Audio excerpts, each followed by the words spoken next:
right, here we go.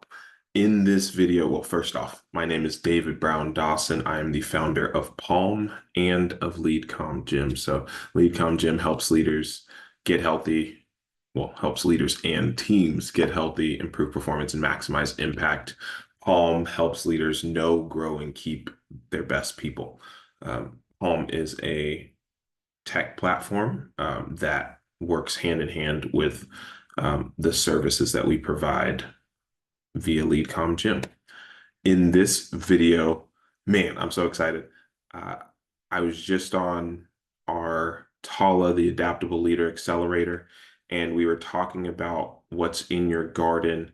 And we were recapping some of the things that we previously talked about and diving deeper into the vision, values, standard section. And somebody asked the question, what is a standard? What is a standard? And it took me a second and I was like, wait, I know exactly how to define this. And I didn't have it memorized in the moment, but um, I wanted to go back to it. And ultimately, what we're going to be doing in this video is going through this framework. I, I have adopted this and adapted this um, from a framework that Dan Martell uh, presented and shared. Man, and this thing is mind blowing. And so I'll do a live example with it so that you can see me walk through it. But I want to just start with that question. What is a standard? And really what we're talking about in this is like when you're vision setting, when you're setting a goal, what is a standard? And real quick, if you're not familiar with this idea of what's in your garden or this question of what's in your garden, I invite you to watch. I have a video that goes deep dive into what's in your garden, and really, it's building into our interiority or accurate self-perception. And what it requires is you sitting with yourself, getting honest with yourself, suspending judgment of yourself, and identifying your abilities, your ideas, your opportunities, your loves, your wants, your fears, and your vision, your values, and your standards. Um, there's another, so that's the, even if they're in seed form, those are the nine boxes. And then so those would be seeds. And then always want to be mindful of weeds, even if they're subconscious. And those are limiting beliefs, assumptions, interpretations, and what from my coaching program we called gremlins. And those are those pervasive thoughts or like those statements that you may say to yourself. You may say, and I don't even like saying them as examples, but for example, you may say, there may be a voice that says, I'm not good enough, or I'm not worthy, or I don't deserve this.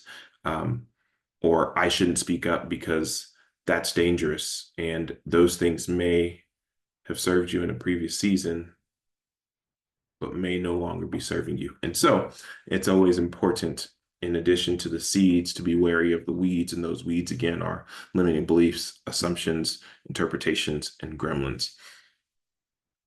That's a whole separate video. In this video, as I said, we're going to be diving into this framework. And I think at one point I had a name for it. It was like actually, let me make sure I say this right, because I think Dan had a name for it. I think he said it was, gosh, I want to say achievement roadmap system or something like that. So I still need to come up with a name because I modified it and I added a few more steps just because it was what made more sense to me. But we'll come up with the name as we go through it. All right. So I'm gonna share my screen. And I honestly think we could spend a whole ton of time on this, but I'm gonna try to go through them relatively quickly. And as I bring up my screen, man, I love this stuff. Okay. So as you see, this is, and again, these are the steps. And then, so you have your steps here, and then you have the questions you want to ask yourself. So these are kind of the prompts so that you can answer or address each step. So I'll do a high level overview of each step and then dive into each question, or the questions for each step, and then we'll do an example and I'll do it live. All right. So step one is permission to dream. And the idea behind this is at a certain point, you have to start with suspending any limiting beliefs and really allowing yourself to visualize or envision what the future could hold. Now, if you don't know me, my name is David. I am a leader and a learner. I'm many things: a brother, a son, a friend, a husband, um, a Texan, a Californian, and I'm a Christian. And so I do believe that God holds the future. I believe that God stands outside of all time and space, and He holds the future, the past, the present, and the future, all at the same time. And I do believe He gives us choice. And so I think that He allows us to live on whatever level we'll settle for. And it was actually a pastor from when I lived in New Jersey, Dr. Darius Daniels, who used to say that. He'd say two things. He'd say the God you see is the God you get, and God will allow you to live on whatever level you settle for. And this isn't even what this is about, but oh my gosh, we could totally go down the route of when Jesus is walking and to go heal the sick girl, um, and the woman with the issue of blood, the woman formerly known as the woman with the issue of blood, but the woman with tremendous faith touches the hem of his garment because she thinks to herself, if I can just touch the hem of his garment, I'll be healed. My goodness. So like, whereas the father was like, hey, if Jesus can just come to my house and be in the presence of my daughter, she'll be healed. The God you see is the God you get. All right, I'll leave that alone. Let's move forward. So good. Okay, so the first question or the first step is permission to dream. So if you're a Christian, then part of this is at the outset of this, you can pray something to the extent of, Lord, guide my thoughts, give me what to desire, give me my desires. And you can pray for your desires, and He will give you the desires of your heart. He can also give you what to desire in your heart. And so that's part of this. This was not even part of what I was planning on talking through, but I'm gonna keep it in. So you can start there, and then you can just say, hey, and I'm just gonna go through these. So what is your desire 25 years from now? And again, you may be thinking, but the world, oh my gosh, but this could be happening and this could be happening. Okay, I'm not going to discount what's going on in the world at all. And give yourself permission to dream if you didn't have limiting beliefs. And the question that I could also ask here, if you need a little bit of an unlock, is if you could do anything in the world, and in 25 years from now, if you could have accomplished or done anything in the world, money wasn't a concern, you knew you wouldn't fail, what would you do? And so I'm asking that to help you kind of pull back the layers to say, okay, let's look forward, and what could it look like if things did go according to plan? What could it look like? What could the world look like? What could my life look like? What could my community look like? What could my family look like? Give yourself permission to dream. Now, then dream to reality. All right, look, dream to reality. Well, actually, let me finish this. So questions to ask yourself for permission to dream. What is your desire 25 years from today? How will you feel once you attain these desires? And what do you want to feel 25 years from now in each section of your life will? Man, see, this is where like I've taken different frameworks and overlaid them. Life wheel is the life wheel is something that I came across for the first time via IPEC, the coaching training program or coaching certification program that I went through. And goodness gracious, it's beautiful. And I can share that in a whole nother video, but really it's across these different sections of your life. What does it look like? Oh, I was like, what is on my hand? This is from me doing my own what's in your garden exercise. That's evidence. Timestamp. Okay. What do you want to feel 25 years from now in each section of your life will? So that's another question that I overlay. And the life wheel is basically a wheel that has different sections. And some people say life pie, some people say life wheel. And actually, I want to give credit where credit's due. Dr. Daniels had the life pie, and that was that I saw that before I saw the life wheel. Different orientation or sectioning off, but similar. Okay, dare to dream. So, what goal can you set now to move in that direction within the next year? Again, this is bringing it from 25 years in the future to what can I be doing right now within the next year? Okay, so then focus on the standards. This question, oh my goodness, this is the question. What new behavior are you going to hold yourself to on a daily basis that's going to make the outcome of you attaining your goal inevitable? Such a great question. What new behavior are you going to hold yourself to on a daily basis that's going to make the outcome of you attaining your goal inevitable? This is the question where we're talking about standards, and really, this was something that I gotta be honest. I don't know that I saw many people talking about like connecting like vision. Like I know you say vision, and then you have your vision statement, your mission statement, your strategy, but like the clarity of this of like, okay, we go from permission to dream to reality. Now, what are the standards? And I love this piece.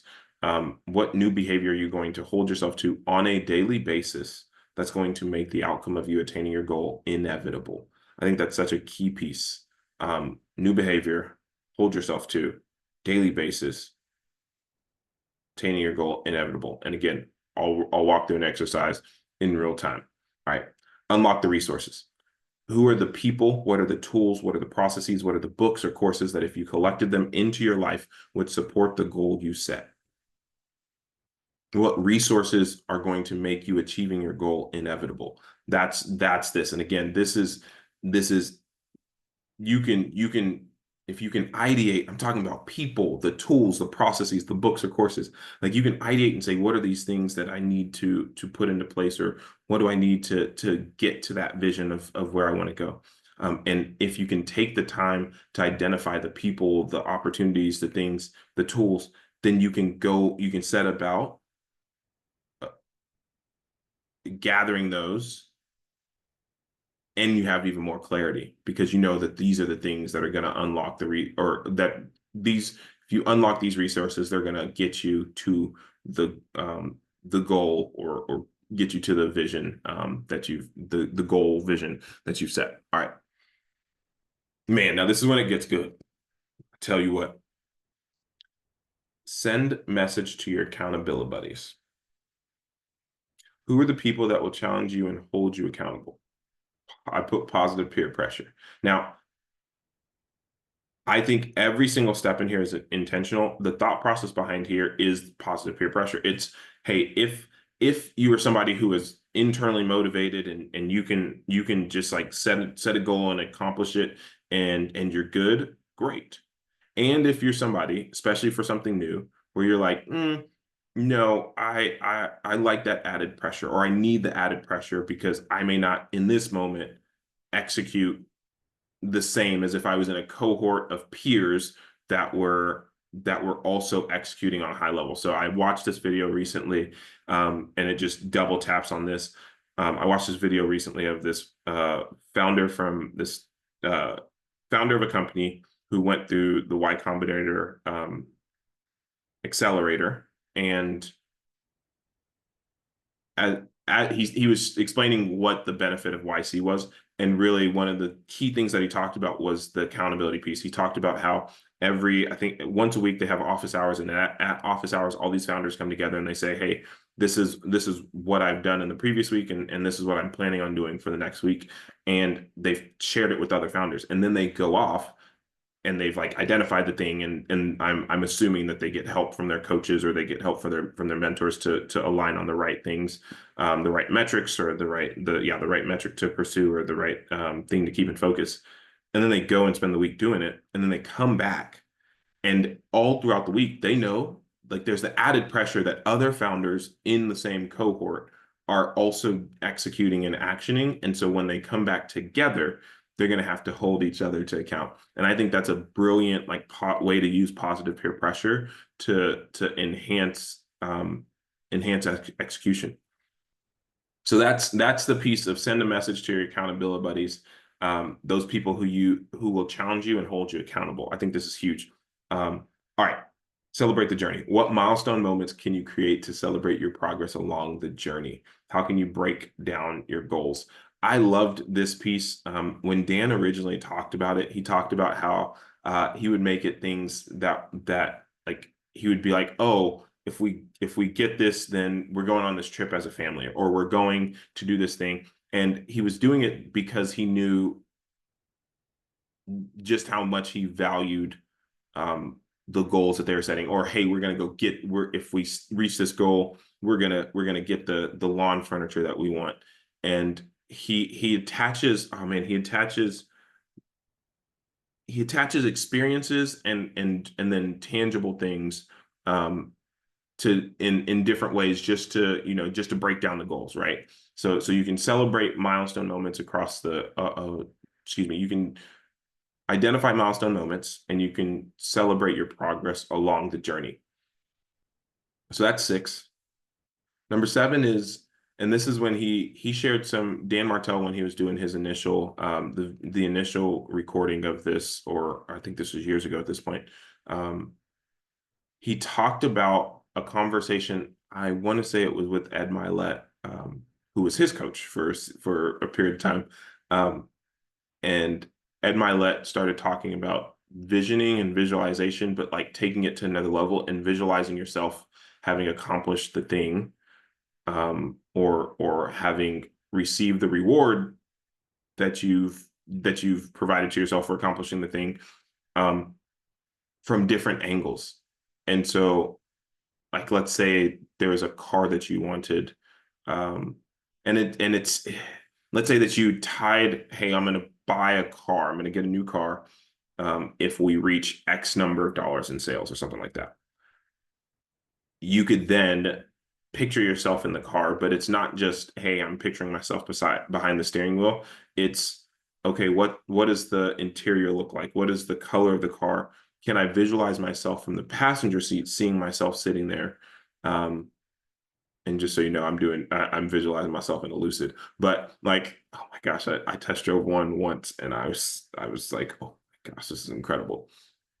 But the idea was, okay, can you see yourself behind the steering wheel? Okay, you can visualize yourself from there. Okay, can you visualize yourself from the passenger seat, looking at you, looking at yourself? Can you see yourself in the driver's seat, like holding the steering wheel? Can you see that? Okay, can you see yourself? Can you stand outside of the car and see you in the car with a big smile on your face? Can you visualize yourself? The more angles that you can visualize yourself in that space, the more, and I don't know all of the technical terms, but the more points of reference you give your brain to then figure out how to make that a reality.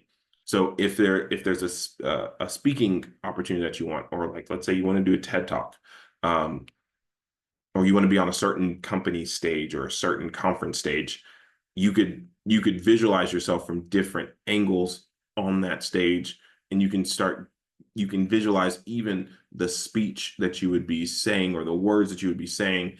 And this is how you pull, oh my gosh, this is how you pull it into reality. Is, oh, what would be the speech that I would give if I was on that stage and I had the captive audience in front of me?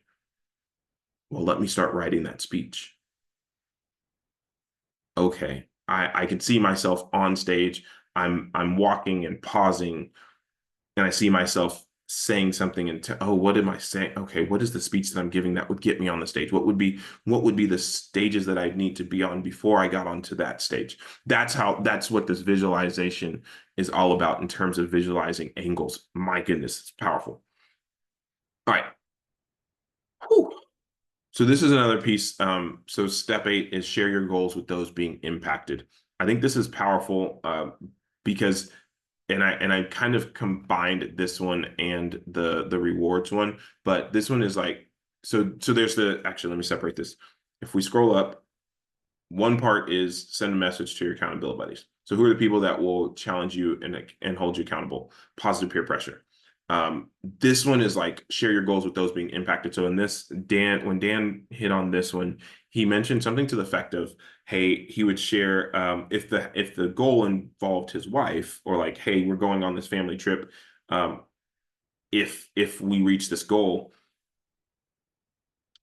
there wasn't he in his mind, he's like, there's not a chance that I'm not gonna go on this trip, this family vacation. So the goal has to get hit at that point. And so then it's like, oh, I shared it with my wife. And so what he said, which I thought was fascinating, he was like, well, when I shared it with her, then she's now involved in it and she sees, oh, okay. Well, what does it look like to I think at the time I think it was when he was um publishing Buy Back Your Time. And so part of it was he wanted to get on a bunch of podcasts platforms.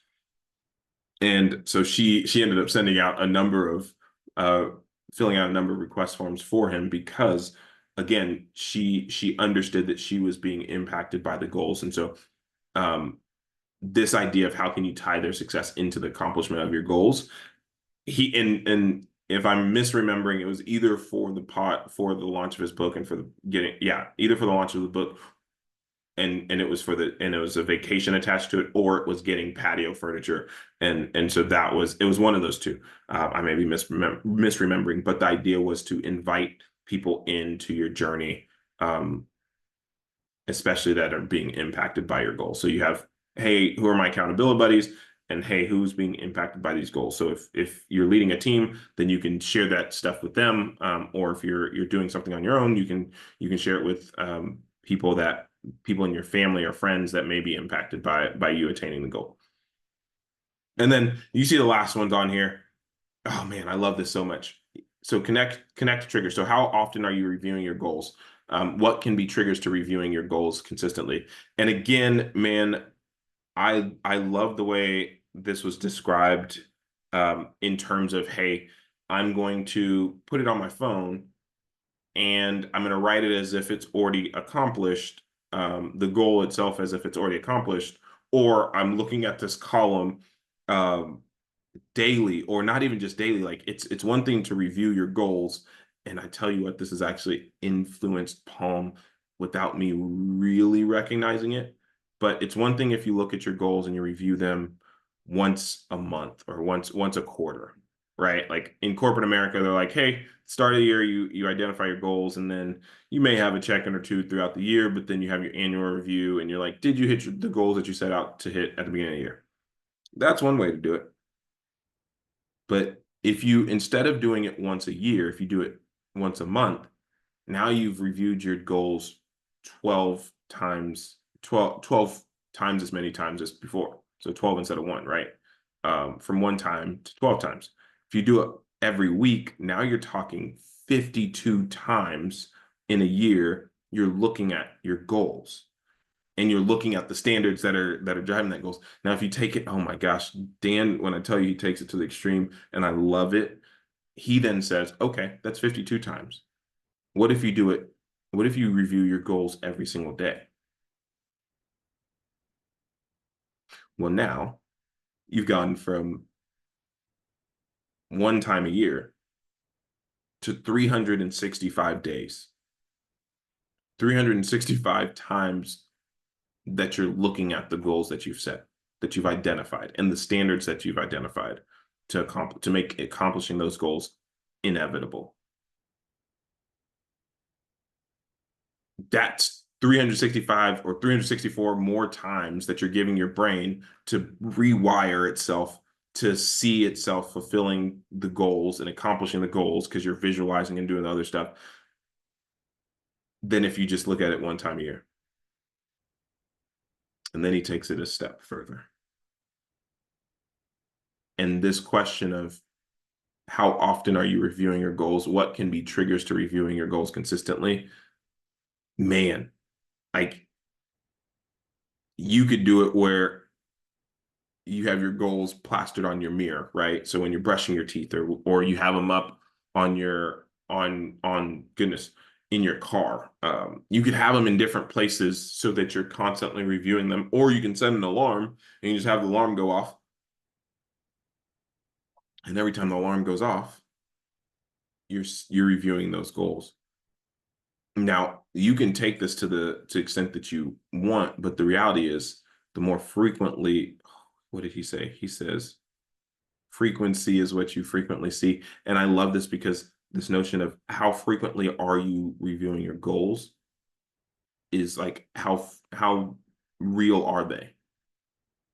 If you see something 365 times versus one time, by sheer looking at them once a day, you're more likely to action on them, and especially if you're talking about the standards as well and you're going after the standards. Okay.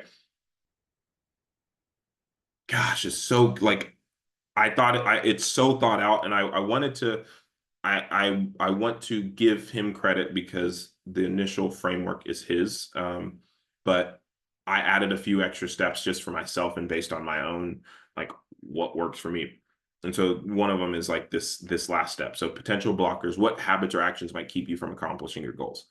This was one that I added as I'm infusing my coaching, my leadership, my lived experience all into this, along with what the framework that Dan provided. So yeah, this last piece is what habits or actions might keep you from accomplishing your goals. And this is one just to bring self-awareness. Like it's just to bring self-awareness. So here's what we're gonna do. Because I think it's one thing to talk it through. I think it's another thing to just get real. So I wanted to do this around TALA, which is the Adaptable Leader Accelerator. And I think for this, I'm going to skip this only to say, what do I want to see in this, like from the Adaptable Leader Accelerator, which is essentially a way for people to improve their communication, their confidence, and their clarity as it relates to their careers and really their life, based on the reviews and responses that we're getting, based on how people are experiencing the program. And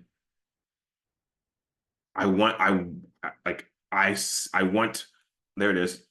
I want a generation of adaptable leaders in churches, families,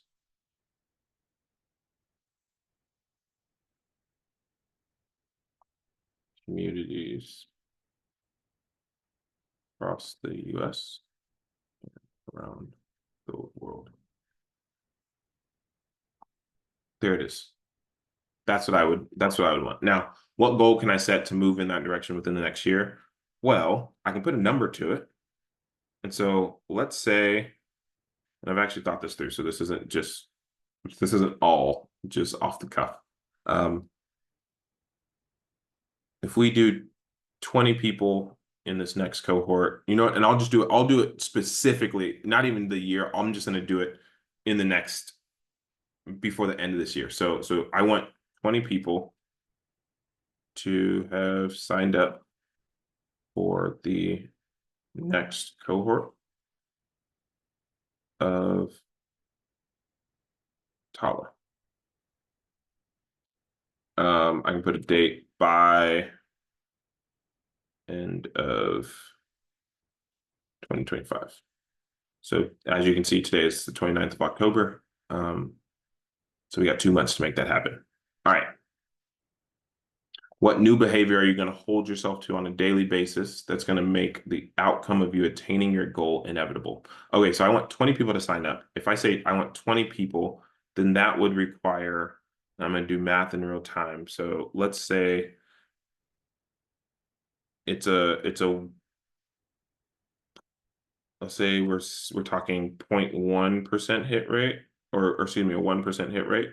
So let me just see if I'm doing this right. Okay, so I'm going to need to reach out to 2,000 people if it's a 1% hit rate. Now, the hit rate previously was actually really high. It was like 30, or yeah, I think it was like 20 or 30. So let's say the hit rate is 10%. Because it might be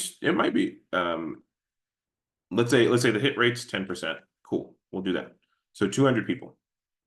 So let's just say this was the number. If it's 2,000, that's fine as well. But let's say it's 200. Actually, you know what? No, let's not make it easy. Let's say it is 2,000. Okay, 2,000. Um, so then I say, okay, 2,000 people that I need to reach out to in the next, call it 30 days. Let's say we're saying 30 days because we're saying, hey, even if they're signing up for a cohort in January, so long as they're locked in by the end of the year, that's what we're considering 20. So let's say we have 40 days. Let's say we have 40 days to do this. So if we divide, so we have 2,000. We say 2,000, and this is where I'm just going straight nerdy math on you, because I want to make this as real as possible. Divided by 40. So how many people is that I need to reach out to each day? I need to reach out to 50 people each day. So if this is one, if the hit rate or the sign up rate is 10%, then I would need to reach out to 5 people a day. Because the hit rate is 1%, I need to reach out to 50 people a day. Okay. So if I reach out to 50 people each day, and the hit rate is 1%, then my goal will be inevitable. And if it's any higher than that, then it's going to be pretty inevitable, so long as I've identified the ideal customer profile and I'm like actually honed in on them. So there we go. So I'm gonna read, yeah. So I wanted to do the math first, and then I'm just gonna come in and say, since I did the math, reach out to at least 50 professionals who've either recently been promoted or recently started new roles each day. Okay. Boom. All right. So now we have the standard. This is the standard, 50 professionals a day. Now I'm working with people who are also reaching out, but this is I'm gonna keep this number, right? Because I did the math. It's 2,000 by the end in the next 40 days. That's what I did at a 1% hit rate. All right. Unlock the resources. Who are the people? What are the tools? What are the processes? So I'm gonna say I'm gonna reach out to Austin and who are the people, managers and senior leaders I know that may have um, emerging leaders that they want to send through the program. Okay, so that's one. Um, so what are the tools? Well, oops. I know I'm going to need go high level. So we've created the funnels. Still need to create the we created the funnels with the forms. We still need to create the email workflows to send to our warm leads and people we know. Let's see. Books, courses. Uh, gosh, I have traction here. I have the Ultimate Sales Machine. There's a bunch of different books that I could name, but gosh, let's just put this one. The Ultimate Sales Machine. Oh, Russell Brunson. Goodness. Brunson's books and Alex Hormozzi's books. Okay, awesome. So what resources are going to make? I could also put LinkedIn, because that's what we're using, LinkedIn Sales Navigator. And I'll also put Apollo. There we go. Okay. Now, who are going to be my accountability buddies? Well, I'm going to use two people. I'm going to use Oyenda, my wife, and I'm going to put Austin because we're working together on this. And then I may actually go three. I might just go John. Um, one of my good buddies, one of my best friends, that positive peer pressure. He'll hit me with that positive peer pressure. All right. Milestone moments. I mean, it's a sprint. We only got a few days. And really, this is the 45 days as if we're counting the rest of the year, right? Like getting to we're gonna try to do a cohort, or the aim is a cohort towards the back end of November. So the time frame is probably even a little shorter, but if people aren't able to do it this cohort, we'll have another one come January, and so we'll see if there's 20 collectively in across those two, then that would work because they've essentially locked in their position prior to the end of the year. But okay, so maybe 10 when we get. Actually, let's just break it into increments. When we get 6, what's something cool? I'll get when we receive 6 payments, I'll plan to get maybe a massage. That could be cool. Yeah, to get myself a massage. There we go. Ooh, or cleats. I like the idea of cleats. Get on the field. Yeah, yeah. Okay. Let's change that. I'll plan to buy myself new cleats. Awesome. Okay. Um, that's one. And then, man, I love this because like I see myself like it's a virtual experience, but I can see myself making the content and videos that go along with it. I could see the community being even more vibrant as they're in the virtual community, and they're getting to see some of the additional content that's in there. They're watching, like literally, I'm visualizing somebody watching this video on the platform, excuse me, in the community that we have, and they're watching it and they're like, oh my goodness, yes, I visualized you watching this. Like I'm talking to you. I'm visualizing you watching it right now, which is just wild. And I see myself and I see you watching me and getting value from this video and being like, oh my goodness, I did not know that 39 minutes into this video, he would be talking directly to me. I am. Hi, this is awesome. So I can see myself in different capacities, like providing value and working with people that I haven't even met yet. All right. So I think like I could play this any one of two ways. I could put Oyenda in here again because she is impacted by the goal, as my wife. I could also say, if I wanted to say make this even change this and say, hey, when we get to when we hit 20 um 20 leaders registered for Tala, will go on our honeymoon.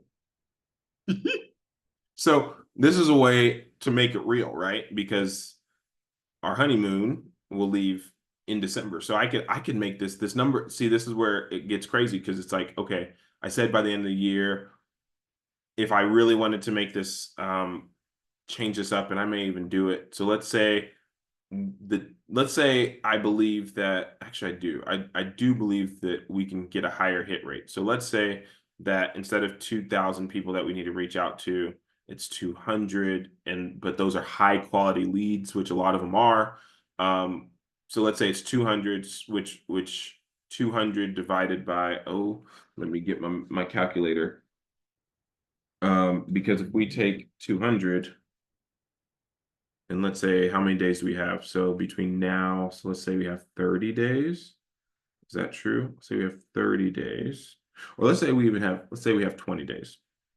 So 200 divided by 20. So I got to reach out to at least 10 people a day. And that's if we have a hit rate of 10%. So at least 10 professionals a day. But really, I would want to up that. And so I want to say, I want to double it and make it inevitable. And so anyway, so I'm changing kind of some of the parameters, but really the point is, okay, the idea is, hey, when we hit 20 liters registered for Tala, we'll go on our honeymoon. How do you make that inevitable?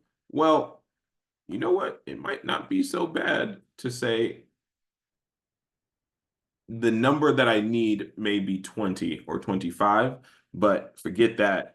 This is serious. I'm doubling the effort. I'm not just going for the bare minimum. I'm doubling it because I need to make this inevitable. Even if we have a high hit rate, I want to make this inevitable. Boom, there it is. We visualized it. I'm visualizing people watching and gaining value from this video. All right. I tell Oyinda that this is my goal, and I tell her that it's tied to us going on our honeymoon. Now, is there any chance that we're not going on our honeymoon? Not a chance. Not a chance. But is it something that as I share it with her and I'm like, this is the plan, this is what I'm doing, I need you to hold me accountable. Do you bet that she'll be holding me accountable? I think so. And so this is the piece where, so these are the pieces where it separates it, right? It's like connect to triggers. How often am I reviewing this? Well, I'm going to review it not just daily. I got to review it 3 times each day. And again, when we're talking about a short time frame. We're talking about 20 days. 20 days, if I look at this once in that time, if I never open it again, I've looked at it once. If I open it 3 times a day, that's times 20 days equals 60 times I'm giving my brain chance. Awesome. Okay. What is the potential blockers? Time, hesitating, reaching out to people. Oh my gosh. And even as I'm thinking about this, I'm like, wait, there's somebody else. There's more that I can add. I can add enhance the affiliate program. Oh my gosh, like what? Are you kidding me? That's brilliant. And there's already somebody that I know, at least a few people that would take me up on that. Awesome. Okay. So time, hesitating, reaching out to people, like not wanting to bother people, getting lazy. Like this is where I gotta just be real with myself, right? What are the things that could stop me? And then I think the second piece of this is then coming down is like, how do I do it? Well, if I'm reviewing this thing 3 times a day, in the morning, in the afternoon, at night, like then my brain is I'm gonna be reminding myself visually what's going on. Look at this. If 3 times a day I look through my 12 goals for the year, and then I have a celebrate the journey. Anyway, I think this was an additional line, but I'm gonna pause there. These are the steps. These are the 10 steps. Excuse me. 1, give yourself permission to dream. 2, turn that dream to reality. 3, focus on the standards that will make it inevitable. 4, unlock the resources. 5, send messages to your accountability buddies. 6, celebrate the journey. 7, visualize, like change your visualization angles. 8, share your goals with those being impacted. 9, connect them to triggers.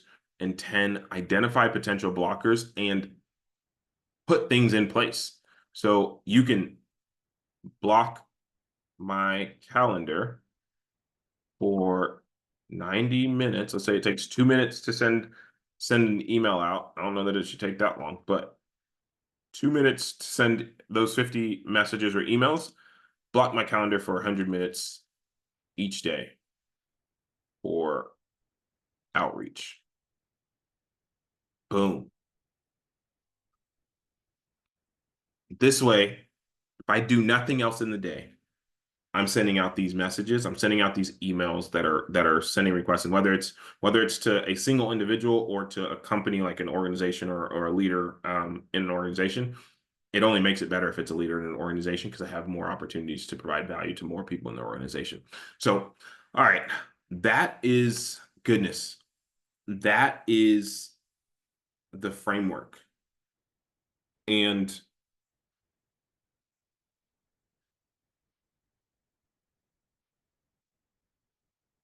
I'm pausing because I still don't have a name for this. I'll come up with one before I upload it. But that's the framework. It's 10 steps. And I think this takes like this goes so much deeper than setting smart goals. This isn't just goal setting, it's goal setting to like win. It's goal setting for champions. I like this idea of inevitability because it is really getting clear on what it is that you're wanting, but not just that. It's not just the vision. Like, yes, write the vision, make it plain. And what are the standards? I still think that the standards piece is one of the most critical pieces here. Because as James Clear, the author of Atomic Habits, he says, we don't rise to the level of our goals, we fall to the level of our habits. And when I think about habits, I think of standards. So over the next 20 days, I'm building the habit of doing direct outreach. I'm continuing the outreach of continuing to build the habit of direct outreach, but I'm doing it at a volume that's going to make the outcome that I desire inevitable. So I'm excited because you may be watching this and you may be on the back end of these standards that I'm setting for myself. And it's like you got to do it for yourself first before you can set standards and hold other people to account. So that's where we are. You're seeing me on this journey. I love this. And thanks for watching. I'll talk to you soon.